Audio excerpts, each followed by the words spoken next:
तो आइए दोस्तों क्वेश्चन नंबर 5 करते हैं। ठीक है, तो क्वेश्चन नंबर 5 में क्या पूछा गया है, देखिए क्वेश्चन नंबर 5 है कि किसी विद्युत परिपथ में दो बिंदुओं के बीच विभवांतर मापने के लिए वोल्ट मीटर को किस प्रकार संयोजित किया जाता है। यानी किसी विद्युत परिपथ में दो बिंदुओं के बीच विभवांतर मापने के लिए वोल्ट मीटर को कैसे लगाते हैं। ठीक है, तो वोल्ट मीटर को विभवांतर मापने के लिए लगाया जाता है पार्श्व क्रम में। कैसे? पार्श्व क्रम में। ओके, इसे इंग्लिश में बोलेंगे in parallel arrangement. Okay okay आइए नेक्स्ट क्वेश्चन लेते हैं। नेक्स्ट क्वेश्चन है क्वेश्चन नंबर 6। तो क्वेश्चन नंबर 6 में क्या पूछा गया है कि किसी तांबे के तार का व्यास 0.5 mm है। ठीक है, तथा प्रतिरोधकता 1.6 10⁻⁻8 ओम मीटर है। ठीक है, तो जो देखिए दोस्तों, जो दिया होता है वो ना लिखते जाते हैं साथ में। तो पहले क्या दिया है, तांबे के तार का व्यास। तो व्यास आपको पता ही होगा कि व्यास को हम कैसे लिखते हैं, डी लिख लीजिए। तो व्यास दिया है 0.5 mm। ओके, इसको बदलिए मीटर में। किस में? मीटर में। तो देखिए mm को मीटर में बदलने के लिए हम क्या करते हैं, हम 1000 से डिवाइड कर देते हैं। ठीक है, तो अब इसको अगर हम अच्छी तरह लिखें, पॉइंट को भी हटा दीजिए, तो क्या हो जाएगा 5 अपॉन में, ये सब ऐसे साइंटिफिकली अच्छी तरह से आपको वो करना पड़ेगा, 1 यूनिट में लाना पड़ेगा। 5 अपॉन में 10,000 मीटर हो गया। ओके, इसको आप लिख सकते हो 5 अपॉन में 10⁻4 मीटर। कितना? 10⁻4 मीटर।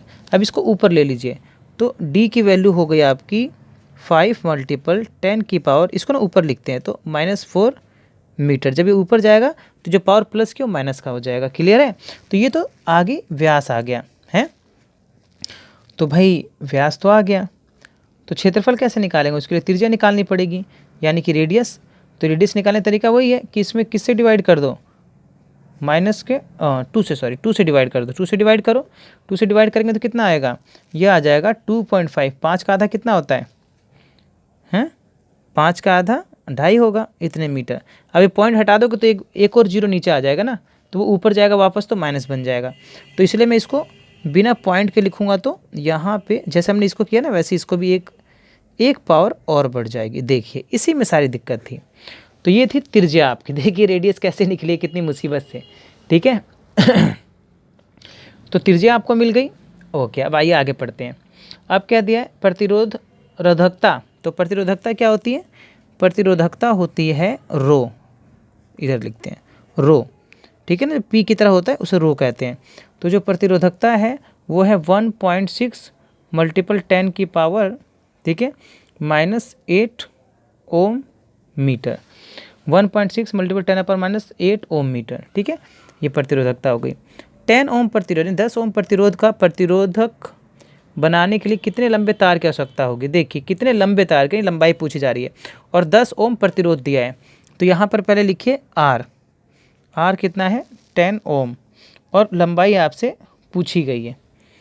यदि इससे दोगुने व्यास का तार लें तो प्रतिरोध में क्या अंतर आएगा? अच्छा, वो बाद में निकालेंगे, पहले हम एल निकालते हैं। ठीक है ना तो आप सभी को पता है कि जो फॉर्मूला होता है प्रतिरोध का, इसी से आप बना लेंगे। क्या? तो होता है AL अपॉन में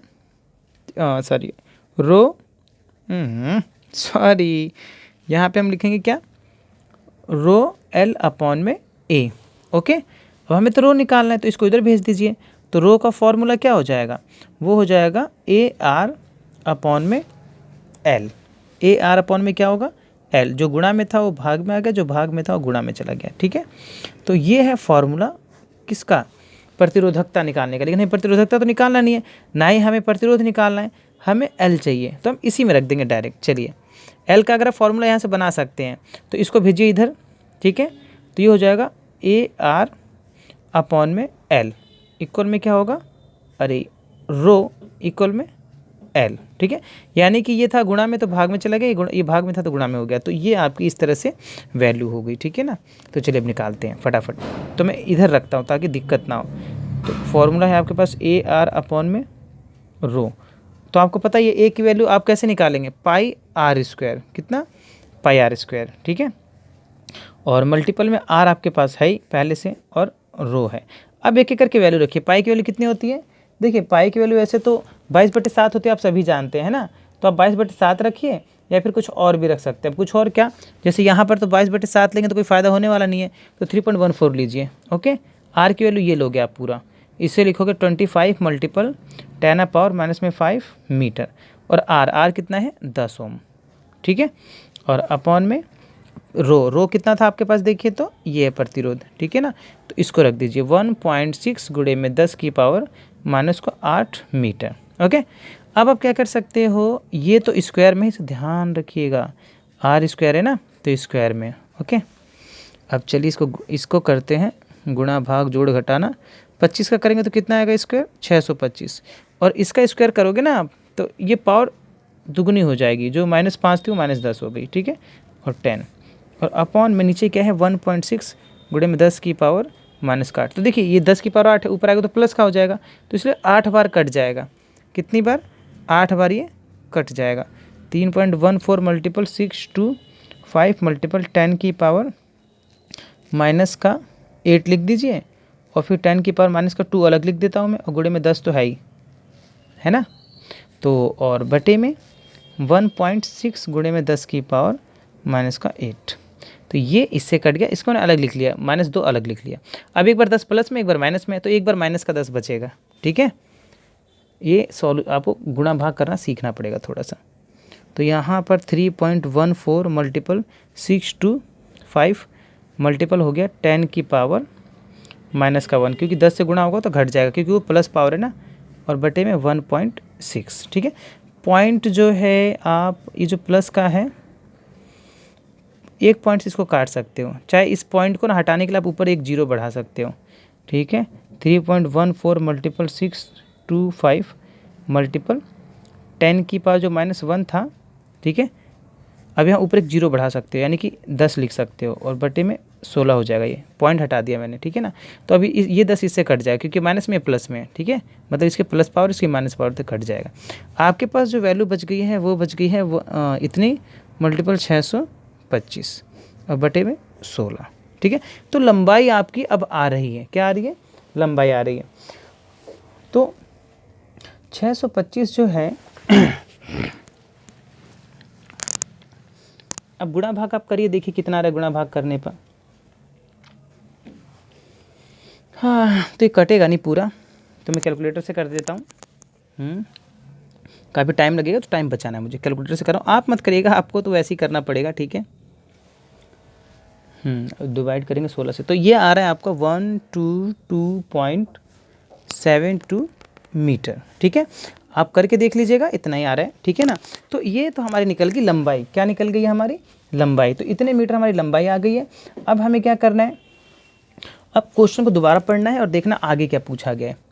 आगे पूछा गया है कि अगर यदि इसका दुगना व्यास का तार ले लें तो प्रतिरोध में क्या अंतर आएगा।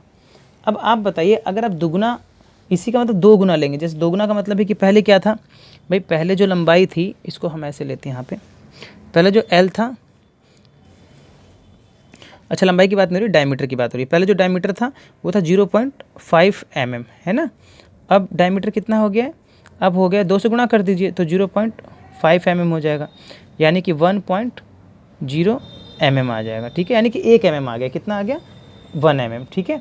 तो आपको पता ही, अब देखिए 1 mm आ गया, तो अब दोबारा से आप जो है कैलकुलेशन करेंगे, तो इसने पूछा क्या वो देख लीजिए, प्रतिरोध में क्या अंतर आएगा, प्रतिरोध कितना होगा। अगर हम लंबाई को, ठीक है, इतना लेंगे तो प्रतिरोध कितना होगा, डायमीटर सॉरी, अगर व्यास इतना लेंगे तो प्रतिरोध कितना होगा। तो आपको पता चल ही गया है कि ये आपका व्यास है, तो त्रिज्या नई वाली कितनी होगी, इसे r' ले लेते हैं, तो r' क्या होगी 1/2 mm, ठीक है।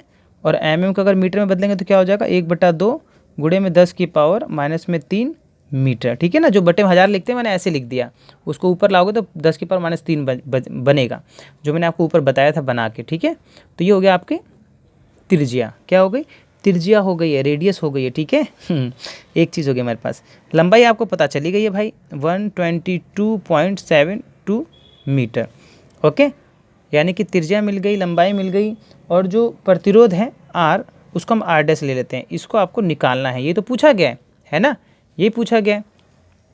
और उसके बाद से क्या है, रो तो सेम रहेगा, ठीक है, ये सेम रहेगा, सेम मतलब वो जो ऊपर लिया था आपने, ठीक है। तो चलिए वैल्यू निकालते हैं, यहाँ पर स्पेस है अभी, आइए वैल्यू निकालते हैं। तो वैल्यू निकालने के लिए हम क्या करेंगे भाई, आर डैश पूछा है तो आपको पता है आर डैश का फॉर्मूला क्या होगा, तो ये जो फॉर्मूला होता है रो एल डैश अपॉन में आर डैश, ठीक है। तो रो की वैल्यू वही 1.6 गुणे में 10 की पावर माइनस का 8 ओम मीटर, और गुणे में एल है 122 पॉइंट, इसको इधर से लाइन खींच देता हूँ, 72 मीटर, ओके, अपॉन में R1 कितना है देखिए, 1 अपॉन में 2 मल्टीपल 10 अपॉन -3, ठीक है ना, मीटर। लेकिन एक बात ध्यान रखना है आपको, ठीक है, 10 अपॉन -3 मीटर, ये आपकी त्रिज्या है और हमें R नहीं लेना, हमें तो A लेना है, तो पाई R स्क्वायर लिखिएगा, ठीक है, गलती कर रहा था मैं, ठीक है ना, क्योंकि तो भाई A होता है ना नीचे, वो R के चक्कर में मेरा ध्यान R पे ही रह गया, ठीक है। फॉर्मूला क्या होता है जो आपको ऊपर लिख के दिखाया है कि त्रिज्या का, ये इसलिए मैंने शुरू में लिखा था कि R बराबर रो एल अपॉन में A, तो A है क्या, क्षेत्रफल, तो इसलिए मैंने A नहीं लिखा क्योंकि हम उसको एक बार लिख चुके हैं, तो मैंने पाई आर डैश की स्क्वायर लिख दिया डायरेक्ट, ठीक है। तो अब इसका आप करेंगे स्क्वायर, और पाई की वैल्यू वही रख दीजिए 1 पॉइंट ऐसे, ठीक है, 3.14, ओके। तो अब इस प्रकार से आपके पास ये आ गई कैलकुलेशन। इसमें कैलकुलेशन तो टफ होगी, आपको कैलकुलेशन करनी ही पड़ेगी, पहले मैं बता दूं आपको, ठीक है। तो चलिए फटाफट अब इसको करके ख़त्म करते हैं, और क्या करेंगे, मैंने तो कैलकुलेटर की मदद ले रखी है, क्योंकि अगर मैं कैलकुलेशन करने लग गया तो इसी में आधा घंटा वीडियो ही ख़त्म हो जाएगी मेरी, तो इससे मैं कैलकुलेटर लेके बैठा हूँ। तो 1.6 गुणे में 10 की पावर -8 हो जाएगा, ठीक है, और इसको ऐसे लिख देते हैं, चलिए 1.72 मीटर, और नीचे वाले को जो हमने सॉल्व किया उसको देख लेते हैं। तो 3.14 और गुणे में 10 की पावर, ये तो हो जाएगा -6, और 1/2 जो है स्क्वायर होगा तो 4 हो जाएगा, वो 4 ऊपर आ जाएगा, ये जो भाग है ना वो कहाँ चला जाएगा, 1 को नीचे ले लेते हैं और ये ऊपर ले लेते हैं 4 से, ठीक है। अब आगे गुणा करते हैं फटाफट जल्दी से, बहुत टाइम वेस्ट हो गया इसमें क्योंकि ये क्वेश्चन इतना बड़ा है, ठीक है। तो अब मैं कैलकुलेटर से कर रहा हूँ दोस्तों, ओके। तो ये हमारा आ रहा है टोटल 250.2 और गुणे में 10 की पावर -2, यानी बटे में भी इतना बच रहा है, ठीक है। तो इसका मतलब क्या है कि ये हो गया आपका, ठीक है ना, ये जो माइनस की 2 पावर है ये 0.2 बार और इधर होगा, तो ये आ रहा है आपका 2 पॉइंट, ठीक है, 5 ओम, ठीक है ना, यानी कि 2.5 ओम आ रहा है। तो देखिए मैंने तो कैलकुलेटर का यूज किया, तो मुझे क्योंकि आपको बताना है, समझाना है, तो ऐसे ऐसे होगा, लेकिन कैलकुलेशन टफ होगी, इसकी याद रखिएगा, ठीक है। तो इसलिए से आपसे गुजारिश करूँ कि इसकी खूब प्रैक्टिस करें जम के, अगर आप प्रैक्टिस करेंगे तो ये आसान हो जाएगा।